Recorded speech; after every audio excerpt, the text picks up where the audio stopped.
Hello Internet, my name is the Golden Stalfos and today today we're continuing our series where I talk about every single Zelda game in existence and review them.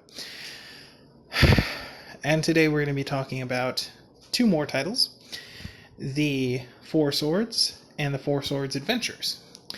And for anyone who's confused,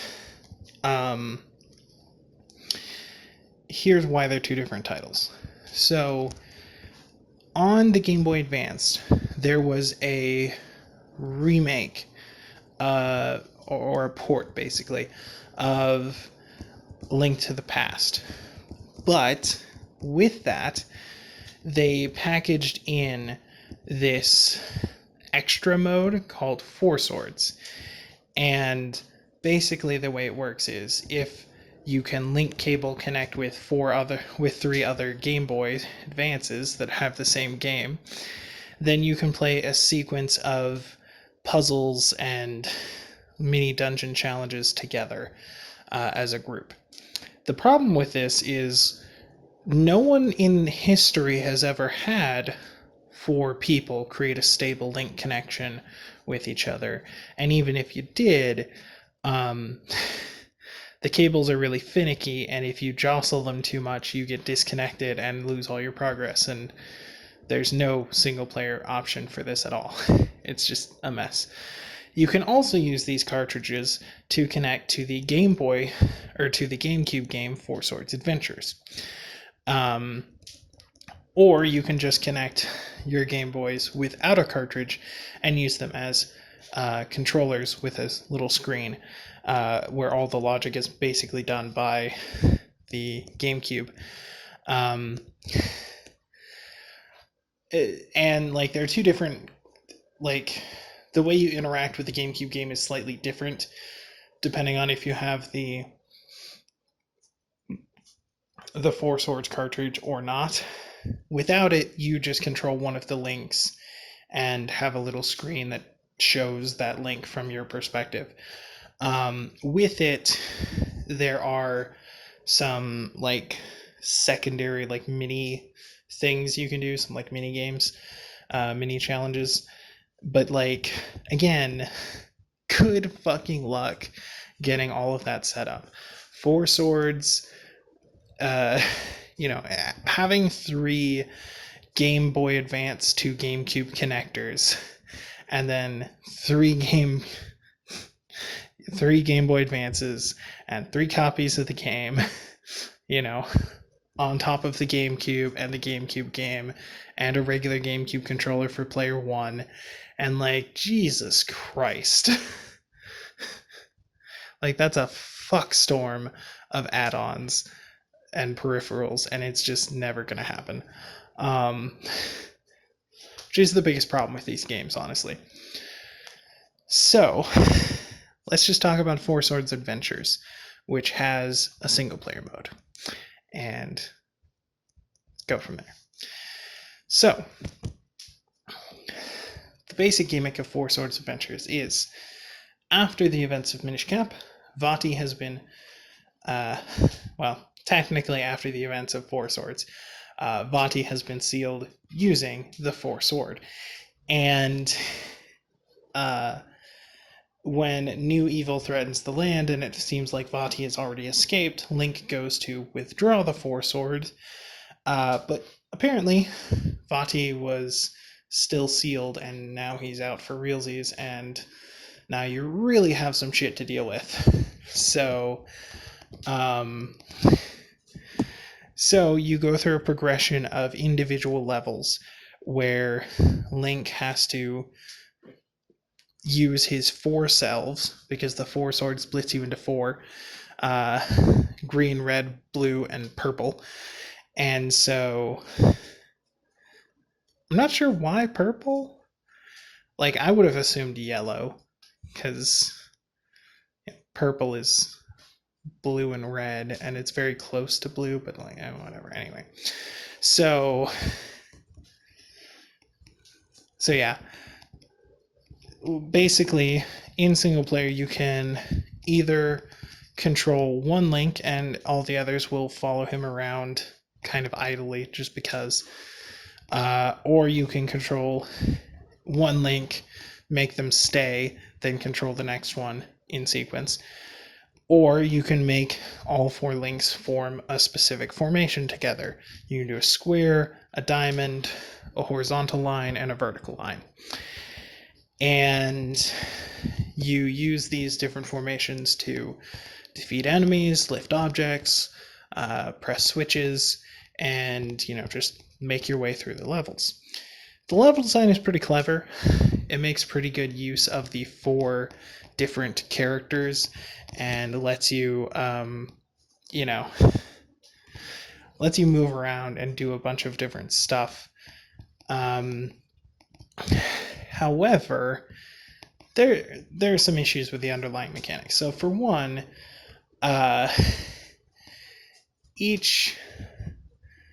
instead of completing dungeons and getting items that let you explore further, because it's level based and you go through the levels in a specific order, you get your items in a specific order too, but you can't keep them, right? They reset at the end of the level, and you can only have one item at a time. So if you have the fire rod and you want to pick up the boomerang, you have to drop the fire rod. Now, the game doesn't necessarily suffer from this design-wise, because obviously if you can only have one item at a time, it's built around you only having one item at a time. But, it does mean that there's not the complex stuff you can do with having multiple items at a time. They don't have that design space available to them. And so the overall complexity of the challenges isn't very high compared to games that can do that.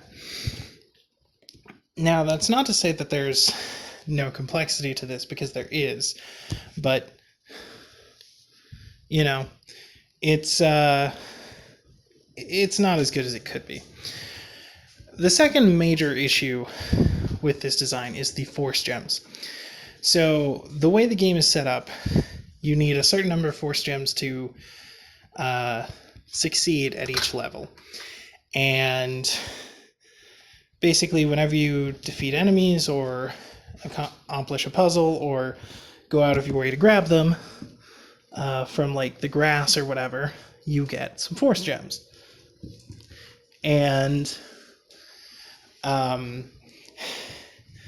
only real way that you lose them is if you get hit by enemies or if Tingle shows up, because Tingle is a bastard.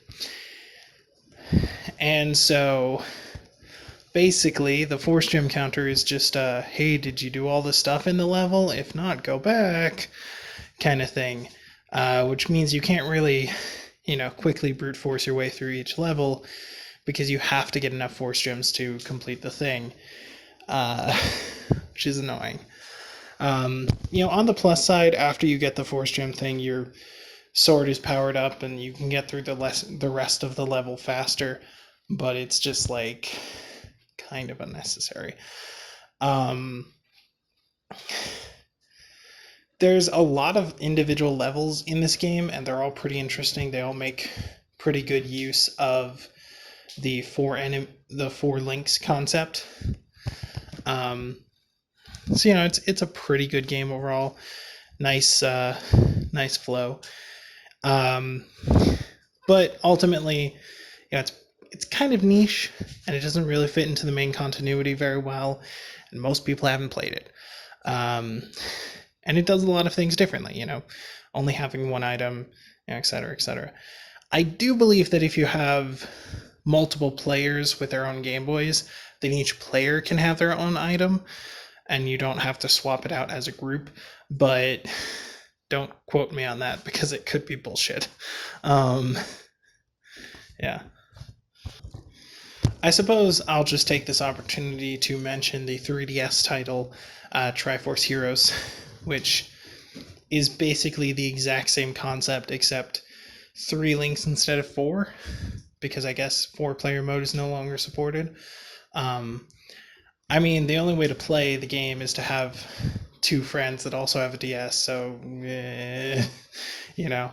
Um, and honestly, from what I've seen, the game isn't that good. Like it adds verticality technically, but it's the same level of puzzle, and it's just kind of there as like an expansion pack or whatever. It's not that great. Um, Overall, the story of Four Swords Adventures is kind of cool. You know, like it starts off. Well, it builds on a game that literally no one has played, because how can you play it? Um, which itself builds on Minish Cap in a pretty interesting way. But you know, with that, it has some really interesting puzzles, and you know, and it uses this whole, you know, character of Vati to do like a little self-contained narrative. You know, Link opens Vati's thing with the four swords, then Link uses the four swords to beat Vati, and then seals it up again, and all is well, happily ever after the end. And yeah, it's pretty good. Not the greatest thing ever, but I've certainly seen worse in the franchise. Um, you know, and like I said, it's a pretty unique gameplay experience. You can do, you know, the things that you do as the four links. You know, it can be a little bit of a brain teaser to try and figure out how to get all of the things into position. One interesting mechanic is that if you control each link individually, you can pick up one of the links and throw them across a gap, and then switch to that link's perspective. And so, like, that's a pretty good way that they expand the level design to create some areas that would normally seem inaccessible, but are actually like well within reach. Um, you know, and of course, it's got all the same items that you know and love from all the other 2D games. You know, you got the fire rod and the Pegasus boots and the, you know, all kinds of stuff. But the problem with it is just that, you know, you can't use those items in conjunction like you could in the Game Boy Color titles. So it's just kind of ultimately, I don't think this is the game that most people were looking for after Ocarina of Majora. You know, this was the first Zelda title for the GameCube. Came out before Wind Waker, but you know, it's it's ultimately just a fun little distraction and not like a main title with a lot of stuff to talk about. Next week, or next video rather. I'm not doing these weekly. I don't know why I say that. Um, I'll be talking about Wind Waker, and ugh, it's a lot to talk about there. So kind of already losing my voice because I'm recording a whole bunch of these back to back in preparation for my vacation that's coming up in a couple of days. And so these will be going up.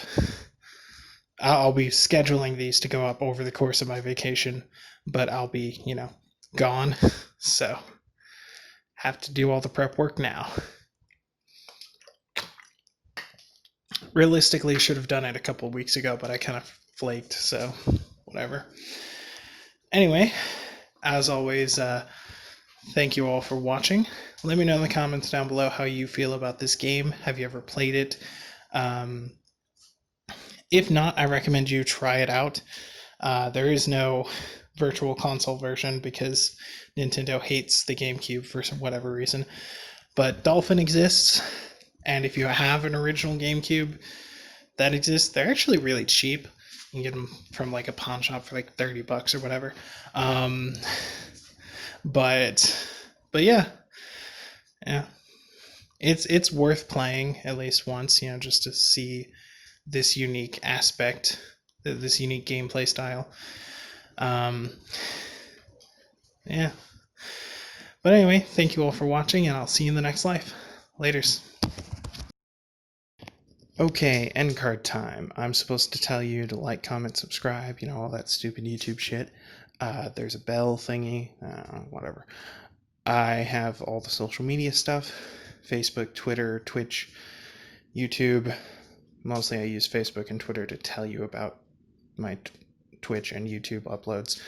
I've got a Patreon, but Patreon is one of those things where people who can afford to throw away money give money to people who can't. And so if you can't afford to throw away money, then you shouldn't be doing that. And if you can afford to throw away money, consider charities. There's a pandemic, there's global warming, there's millions of people in the world who don't have toilets, which is just awful. So I've linked a few charities in the description down below in case you're interested in that. And if you can't donate money to a charity, consider donating some of your time, because that's also very useful. And yeah, thanks for watching. Bye.